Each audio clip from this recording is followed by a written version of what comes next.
Good evening and welcome back to my channel. I am the Loyal Hufflepuff, and today we'll continue our reading in Siege and Storm. This is the second book of the trilogy titled Shadow and Bone, and this series is written by Leigh Bardugo. There is a Netflix series out that is titled Shadow and Bone, which is the first season is based off of the first book of the Shadow and Bone trilogy, and the first book of the Six of Crows duology. And I just finished the series. I will have a comparison video for you guys hopefully by tomorrow, and I will get to have a special guest with me for that channel, so you guys will get to have a good we'll have a good comparison where I've read both the book and seen the series. My special guest has just watched the series, so I'm hoping for a good comparison, and we'll see how it goes. And anywho, there is a second season that's based off of this book, and sorry, there's a second season based off this book, and from what I saw with the last season, it does look like it's going to be pretty comparable from what we saw at the end of the season. So I'm kind of excited now, and after watching the first teaser trailer for it, it does look promising that this season will be better than this last one. So without further ado, let's go ahead and continue reading Siege and Siege and Storm. Less than a week later, I spotted the first ice floes. We were far north, where the sea darkened and the ice bloomed from its depths in perilous spikes. Though it was early summer, the wind bit into our skin. In the morning, the ropes were hard with frost. I spent hours pacing my cabin and staring out at the endless sea. Each morning, I was brought above deck, where I was given a chance to stretch my legs and see Maul from afar. Always, the Darkling stood by the railing, scanning the horizon, searching for something. Sturmhund and his crew kept their distance. On the seventh day, we passed between two slate stone islands that I recognized from my time as a map maker. Jelka and Vilki, the fork and knife. We had entered the Bone Road, the long stretch of black water where countless ships had wrecked on the nameless islands that appeared and disappeared in its mists. On maps, it was marked by sailors' skulls, wide-mouthed monsters, mermaids with ice-white hair, and the deep black eyes of seals.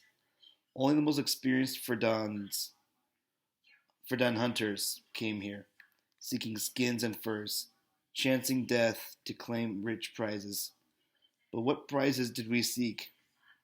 Sturmhund ordered the sails trimmed, and our pace slowed as we drifted through the mist. An uneasy silence blanketed the ship. I studied the whalers' longboats, the racks of harpoon tipped in Grisha steel. It wasn't hard to guess what they were for. The Darkling was after some kind of amplifier. I surveyed the ranks of Grisha and wondered who might be singled out for another of the Darkling's gifts. But a terrible suspicion had taken root inside me. It's madness, I told myself. He wouldn't dare attempt it. The thought brought me little comfort. He always dared. The next day, the Darkling ordered me brought to him. Who is it for? I asked as Ivan deposited me by the starboard rail. The Darkling just stared out into the waves. I considered shoving him over the railing. Sure, he was hundreds of years old. But could he swim? Tell me you're not contemplating what I think you are, I said. Tell me the amplifier is for some other stupid, gullible girl. Someone less stubborn, less selfish, less hungry for the life of a mouse? Believe me, he said. I wish I could. I felt sick. A Grisha can have only one amplifier. You told me that yourself. Most of us amplifiers are different. I gaped at him. There's another like the stag? They were meant to be used together, Alina. They're unique, just as we are. I thought of the books I'd read on Grisha theory. Every one of them had said the same thing.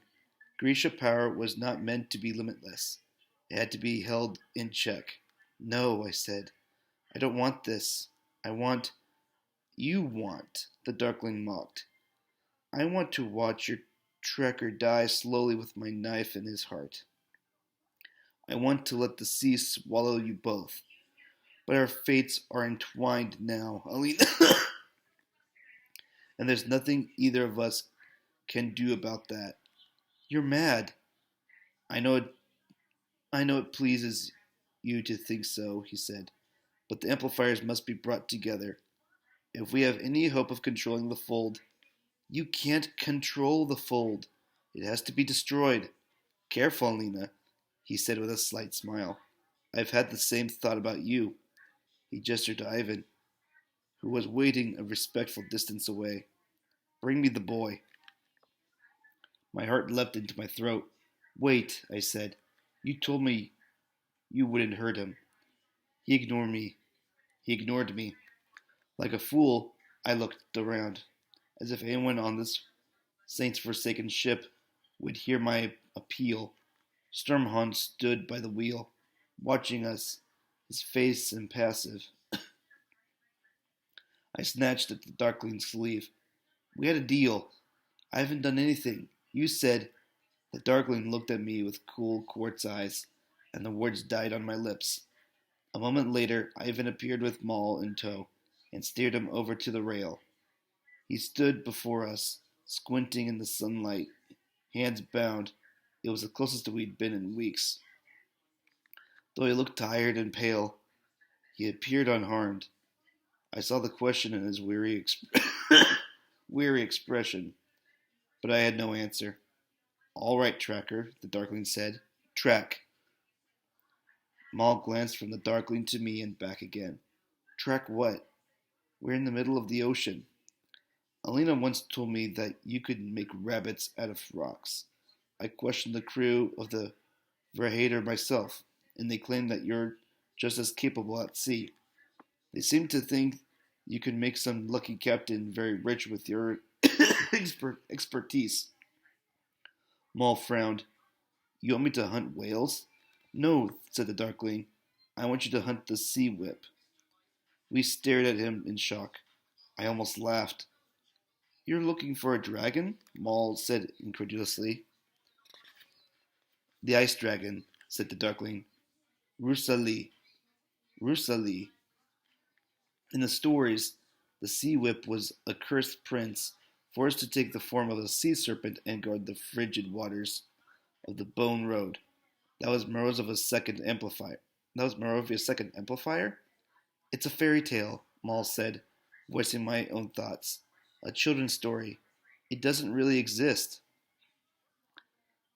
There have been sightings of the sea whip in these waters for years, said the Darkling, along with mermaids and white selkies. It's a myth. The Darkling arched a brow. Like the stag? Maul glanced at me. I gave an infinitesimal shake of my head. Whatever the Darkling was doing, we weren't going to help. Maul peered out at the waves. I wouldn't even know where to start. For her sake, I hope that's not true. The Darkling pulled a slender knife from the folds of his kefta. Because every day we don't find the sea whip, I'll peel away a piece of her skin, slowly. Then Ivan will heal her, and the next day we'll do it all over again. I felt the blood drain from my face. You won't hurt her, Maul said, but I could hear the fear in his voice. I don't want to hurt her, said the Darkling. I want you to do as I ask. It took me months to find the stag, Maul said desperately. I still don't know how we did it. Sturmhond stepped forward. I had been so focused on Maul and the Darkling, I'd nearly forgotten him. I won't have a girl tortured on my ship, he said. The Darkling turned his cold gaze on the privateer. You work for me, Sturmhond. You'll do your job, or getting paid will be the least of your worries. An ugly ripple of disquiet passed over the ship. Sturmhond's crew were sizing up the Grisha, and their expressions were not friendly. Ginya had a hand pressed over her mouth, but she did not say a word. Give the tracker some time, Sturmhond said quietly. A week. At least a few days. The Darkling slid his fingers up my arm, pushing back my sleeve to reveal bare white flesh. Shall I start with her arm? He asked. He dropped the sleeve, then brushed his knuckles over my cheek. Or with her face? He nodded to Ivan. Hold her. Ivan clasped the back of my hand. The Darkling lifted the knife. I saw it glittering over. I saw it glittering from the corner of my eye. I tried to cringe back, but Ivan held me in place. The blade met my cheek. I sucked in a frightened breath. Stop! Maul shouted. The Darkling waited. I can do it. Maul, no! I said with more courage than I felt. Maul swallowed and said, tack southwest. Back the way we came. Back the way we came. I stayed very still. Had he seen something? Or was he just trying to keep me from getting hurt? The Darkling cocked his head to one side and studied him. I think you know better than to play games with me, Tracker. Maul gave a sharp nod. I can do it. I can find it. Just give me time. The Darkling sheathed his knife. I exhaled slowly, and tried to suppress a shiver. You have a week, he said, burning away and disappointing into the hatch. Bring her, he called to Ivan. Maul, I began as Ivan grasped my arm. Maul lifted his bound hands, reaching for me. His fingers grazed mine briefly. Then Ivan was hauling me back toward the hatch. My mind was racing as we descended into the dank belly of the ship. I stumbled along behind Ivan, trying to make sense of everything that had just happened. The Darkling had said that he wouldn't harm Maul as long as he needed him. I'd assumed he just meant to use him to keep me in line, but now it was clear there was more to it than that. Did Maul really think he could find the sea whip, or was he stalling for time? I wasn't sure what I wanted to be true. I didn't savor the idea of being tortured, but what if we did find the ice dragon? What would a second amplifier mean? Ivan pulled me into a spacious cabin that looked like the captain's quarters. Sturmhond must have been squeezed in with the rest of his crew. A bed was pushed into one corner, and the deeply curved aft wall was studded with a row of thick paned windows. They shed watery light on a desk behind which the Darkling seated himself. Ivan bowed and darted from the room, closing the door behind him. He can't wait to get away from you, I said, hovering by the door. He's afraid of what you've become. They all are. Do you fear me, Alina? That's what you want, isn't it? The Darkling shrugged. Fear is a powerful ally, he said, and loyal. He was watching me in that cold, assessing way that always made me feel as if he were reading me like words on a page, his fingers moving over the text, gleaning some secret knowledge that I could only guess at. I tried to fidget. I tried not to fidget, but the irons at my wrist chafed. I'd like to free you, he said quietly. Free me, flay me, so many options. I could still feel the press of his knife at my cheek. He sighed. It was a threat, Alina. It accomplished what it needed to do. It needed to. So you wouldn't have cut me? I didn't say that. His voice was pleasant and matter of fact, as always. He might have been threatening to carve me up or ordering his dinner. In the dim light, I could just make out the fine traces of his scars. I knew I should stay quiet, force him to speak first, but my curiosity was too great. How did you survive? He ran his hand over the sharp line of his jaw. It seems the Volcra did not care for the taste of my flesh, he said almost idly. Have you ever noticed that they do not feed on each other? I shuddered. They were his creations, just like the thing that had buried its teeth into my shoulder. The skin there still pulsed. Like calls to like. It's not an experience I'd care to repeat. I've had my fill of the Volcra's mercy. And yours. I crossed the room, coming to stand before the desk. Then why give me a second amplifier? I asked desperately, grasping for an argument that would somehow make him see sense. In case you've forgotten, I tried to kill you, and failed. Here's to second chances. Why make me stronger? Again he shrugged. Without most of us amplifiers, Ravka is lost. You were meant to have them, just as I was meant to rule. It can be no other way. How convenient for you. He leaned back and folded his arms. You have been anything but convenient, Alina. You can't combine amplifiers. All the books say the same thing. Not all the books. I wanted to scream in frustration. Bagger warned me. She said you were arrogant and blinded by ambition. Did she now? His voice was ice. And what other and what other treason did she whisper in your ear? That she loved you, I said angrily. That she believed you could be redeemed. He looked away then, but not before I saw the flash of pain on his face. What had he done to her? And what had it cost him? Redemption, he murmured. Salvation. Penance. My mother's quaint ideas.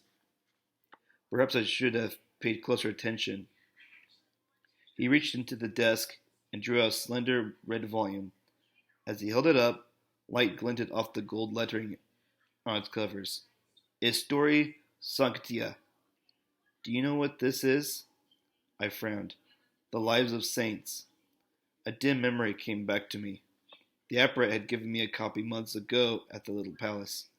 I'd thrown it in the drawer of my dressing table and never spared it another thought. It's a children's book, I said. Have you read it? No, I admitted, suddenly wishing I had. The Darkling was watching me too closely. What could be so important about an old collection of religious drawings? Superstition, he said, glancing down at the cover. Peasant propaganda. Or so I thought. Morozova was a strange man. He was a bit like you, drawn to the ordinary and the weak. Maul isn't weak. He's gifted, I grant you, but not Grisha. He can never be your equal. He's my equal and more, I spat. The Darkling shook his head. If I hadn't known better, I might have mistaken the look on his face for pity. You think you've found a family with him. You think you've found a future. But you will grow powerful, and he will grow old. He will live his short Atkazatsia life, and you will watch him die. Shut up. He smiled. Go on, stamp your foot. Fight your true nature. All the while, your country suffers. Because of you. Because I put my trust in a girl who cannot stand the thought of her own potential. He rose and rounded the desk. Despite my anger, I took a step back, banging into the chair behind me. I know what you feel when you're with the tracker, he said. I doubt that. He gave me a dismissive wave. No, not the absurd pinning you've yet to outgrow. I know the truth in your heart, the loneliness, the growing knowledge of your own difference. He leaned in closer. The ache of it. I tried to hide the shock of recognition that went through me. I don't know what you're talking about, I said, but the words but the words sounded false to my ears. It will never fade, Alina. It will only grow worse, no matter how many no matter how many scarves you hide behind or what lies you tell, no matter how far or how fast you run. I tried to turn away, but he reached out and took hold of my chin, forcing me to look at him. He was so close I could feel his breath. There are no others like us, Alina. Alina, he whispered, and there never will be. I lurched away from him. I lurched away from him, knocking the chair over, nearly losing my balance. I pounded on the door with my iron-bound fists, calling out to Ivan as the Darkling looked on. He didn't come until the Darkling gave the order. Dimly, I registered Ivan's hand at my back, the stench of the corridor, a sailor letting us pass. Then the quiet of my narrow cabin, the door locking behind me, the bunk, the scratch of rough fabric as I pressed my face into the covers. Trembling, trying to drive the Darkling's words from my head. Maul's death, the long life before me, the pain of otherness that would never ease. Each fear sank into me, a barbed talon burrowing deep into my heart. I knew he was a practiced liar. He could fake any emotion, play on any human failing, but I couldn't deny what I'd felt in Novi's Novizem, or the truth of what the Darkling had shown me. My own sadness, my own longing, reflected back to me in his black, in his bleak, gray eyes. The, sorry.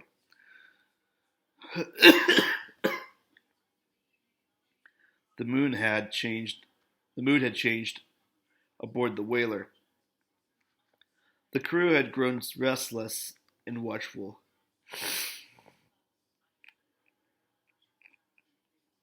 The slight to their captain, still fresh in their minds, the Grisha muttered amongst themselves, their nerves worn thin by our slow progress through the waters of the Bone Road. Each day, the Darkling had me brought above deck to stand beside me at the prow. Maul was kept well guarded at the other end of the ship. Sometimes I heard him call, I heard him call out bearings to Sturmhund, or saw him gesture to what looked like deep scratches just above the waterline on the large ice shelves we passed. I peered at the rough grooves. They might be claw marks. They might be nothing at all. Still, I'd seen what Maul was capable of in Zabea.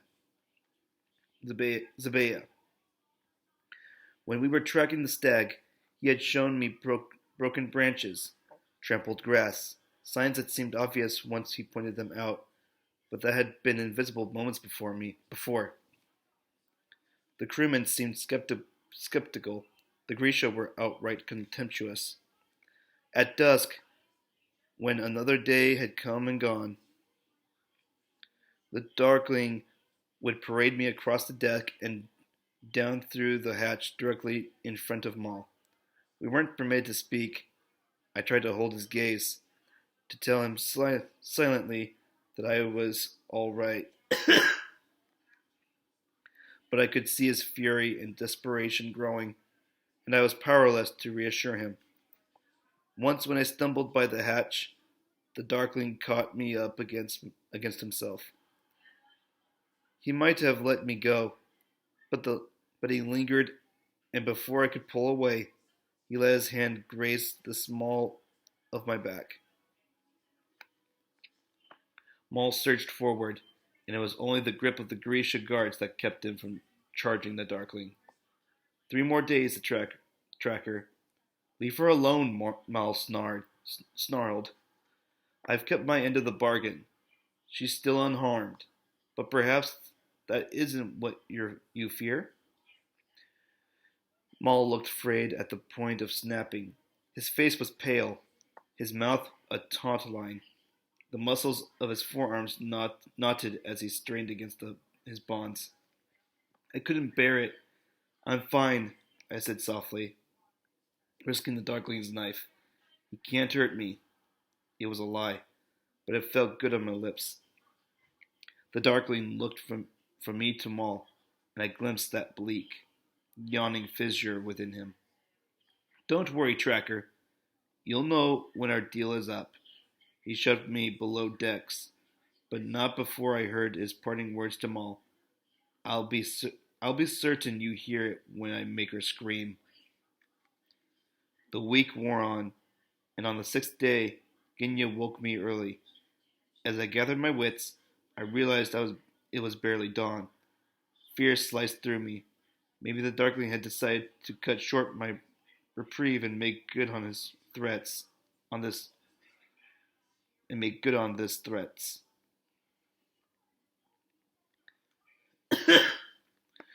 But Ginya was beaming. He found something, she crowed, bouncing on the soles of her feet, practically dancing as she helped me from the bunk. The tracker says we're close. His name is Maul, I muttered. Pulling away from her, I ignored her stricken look. Can it be true? I wondered as Ginya led me above. Or did Maul simply hope to buy me more time? We emerged into the dim gray light of early morning. The deck was crowded with Grisha gazing out at the water, while while the squallers worked the winds, and Sturmhund's crew managed the sails above. The mist was heavier than the day before. It clung thick against the water, and crawled in damp tendrils over the ship's hull. The silence was broken only by Maul's direction and the orders Sturmhund called. When we entered a wide, open stretch of sea, Maul turned to the Darkling and said, I think we're close. You think? Maul gave a single nod. The Darkling considered. If Maul was stalling, his efforts were doomed to be short-lived, and the price would be high. After what felt like an eternity, the Darkling nodded to Sturmhond. Trim the sails, commanded the privateer, and the topmen moved to obey. Ivan tapped the Darkling's shoulder and gestured to the southern horizon. A ship, Moi Zervenyi. I squinted at the tiny smudge. Are they flying colors? The Darkling asked Sturmhond. Probably fishermen, Sturmhond said. But we'll keep an eye on her just in case. He signaled to one of the crewmen, who went scurrying up the main royal with a long glass in hand. The long boats were prepared, and in minutes they were being lowered over the starboard side, loaded with Sturmhund's men and bristling with harpoons. The Darkling's Grisha crowded by the rail to view the boat's progress. The mist seemed to magnify the steady slap of the oars against the waves. I took a step toward Maul. Everyone's attention was focused on the men in the water. Only Grisha was watching me. Only Ginya was watching me. She hesitated, then deliberately turned and joined the others at the railing. Maul and I faced forward, but we were close enough that our shoulders touched. Tell me you're all right, he murmured, his voice raw. I nodded, swallowing the lump in my throat.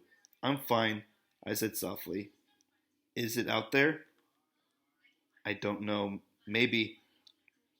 There were times when I was tracking the stag that I thought we were close, and Alina, if I'm wrong, I turned then, not caring who saw us or what punishment I might receive.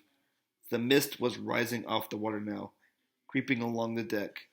I looked up at him, taking in every detail of his face, the bright blue of his irises, the curve of his lip, the scar that ran the length of his jaw. Behind him, I glimpsed Tamar scampering up the rigging, a lantern, a lantern in her hands. None of this is your fault, Maul. None of it. He lowered his head, setting his forehead against mine. I won't let him hurt you. We both knew he was powerless to stop it, but the truth of that was too powerful. So I just said, I know. You're humoring me, he said with a hint of a grin. You require a lot of cuddling. He pressed his lips to the top of my head. We'll find a way out of this, Alina. We always do. I rested my iron-bound hands against his chest and closed my eyes. We were alone on an icy sea, prisoners of a man who could literally make monsters, and yet somehow I believed I leaned into him. I believed. I leaned into him, and for the first time in days, I let myself hope. A cry rang out. 2 points off the starboard bow. As one, our heads turned, and I stilled. Something was moving in the mist. A shimmering, undulating white shape. Saints, Maul breathed. At that moment, the creature's back breached the waves, its body cutting through the water in a sinuous arch, rainbows sparking off the iridescent scales of its back. Rougelai. And that's the end of chapter 3. Again, just a reminder, just to let you know, I'm trying to make my videos between 30 to 45 minutes, or however long need be, per chapter, per video.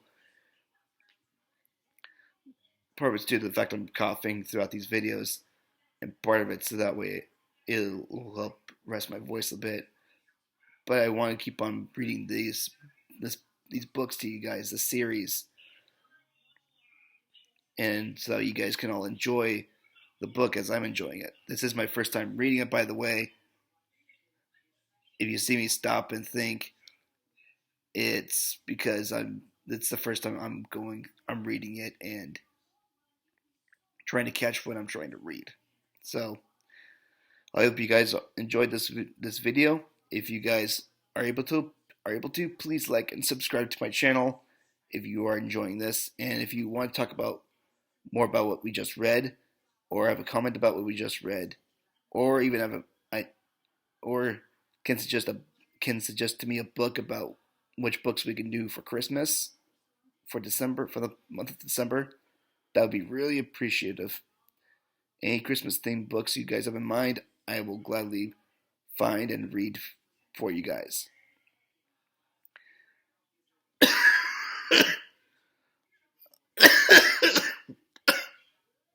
Excuse me. Until the next video, I'm the Loyal Hufflepuff, and I wish you all a very good night.